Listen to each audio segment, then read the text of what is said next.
যে বিষয়টা নিয়ে আমার লাইভে আসা আজকে বিশেষ, আমি সোনারপুরের ছোট্ট একটা শিশু ঋত্বিকা, এটা বিরল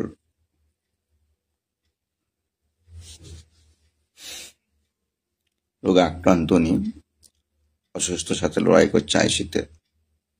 কলকাতা কোন একটা প্রাইভেট নার্সিংহোমে ভর্তি আছে। ওনার পরিবার অর্থাৎ ওনার মায়ের সাথে কথা হয়েছিল ছোট্ট শিশু যে আপনার কাছে আমি পৌঁছে যাব, আর আপনার বিষয়টা সমাজের কাছে, সোশ্যাল মিডিয়ার কাছে আমি উপস্থাপনা করব, যাতে আপনার এই অসময় সময়ে কোনো সহৃদয় ব্যক্তি যদি এগিয়ে আসেন, সাহায্য করেন, তার সান্নিধ্য আমিও পাব। কিন্তু দুর্ভাগ্যবশত আমি ওনার কাছে পৌঁছাতে পারিনি। অনেক চেষ্টা করেছি যাবো যাবো করে, আর হয়ে ওঠেনি। জানি না আগামী দিনেও ছোট্ট এই ঋত্বিকাকে আমি চোখের একবার দেখা,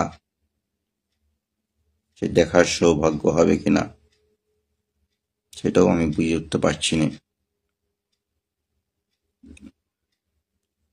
আর আমি যে পৌঁছাতে পারছি না, যে বিশেষ কোনো কারণ বা সেরকম কোনো ব্যাপার নয়।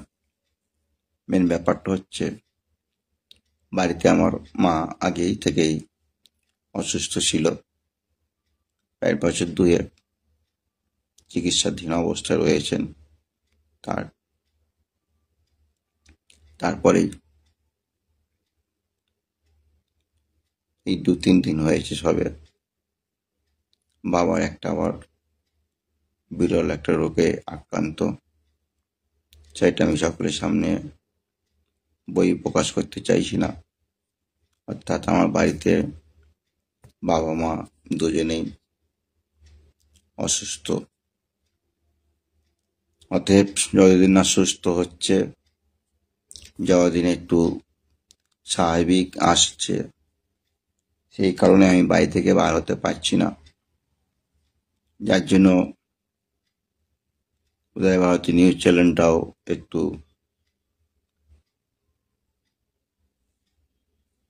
দূরে আছি আর কি, সংবাদ পরিবেশন করতে সমস্যা হচ্ছে। তবে আমাদের জন্য এটুকু বলতে পারি, ক্ষণিকের জন্য হয়তো সংবাদ পরিবেশন করতে সমস্যা হচ্ছে, তবে এটা লং টাইমের জন্য নয়। আর লং টাইমের আমি সেই সময়টাও নেব না। কেন, মানুষের জীবনে এগিয়ে যাওয়াটাই হচ্ছে মূল লক্ষ্য। সামাজিক দায়িত্ব থাকবে, কর্তব্য থাকবে, মানুষের চলাফেরার পথে ভঙ্গিমা আসবে, কোথাও নিজের শরীর ক্ষত অক্ষত হবে, ক্ষণিকের জন্য অত স্তব্ধ থাকতে পারে, আবার শরীরকে সুস্থ করে স্বাভাবিক করে আবার পুনরায় পথে লড়াই করা। অতএব বা আমার শরীর অসুস্থ বলে আমার যে পোর্টাল আছে উদয় ভারতী নিউজ চ্যানেল, সেটাও যে পরিবেশন হবে না বা তাকে দেখভাল করতে পারবো না তা নয়। একটু সময় নিচ্ছি বাড়ি থেকে দেখে কতটা কি করতে পারি। তবে একটাই খুব কষ্টের বিষয় বা কষ্ট লাগছে আমার, ছোট্ট শিশু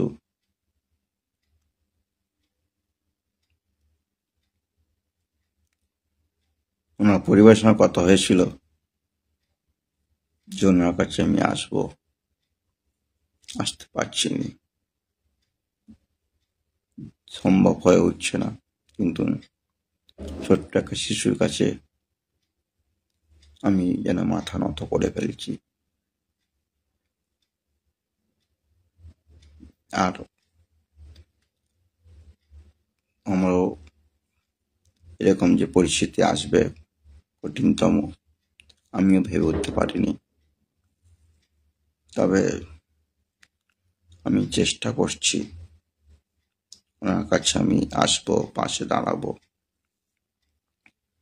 এমনি কষ্টে খুব শিগগিরই আমি সাক্ষাৎ করব।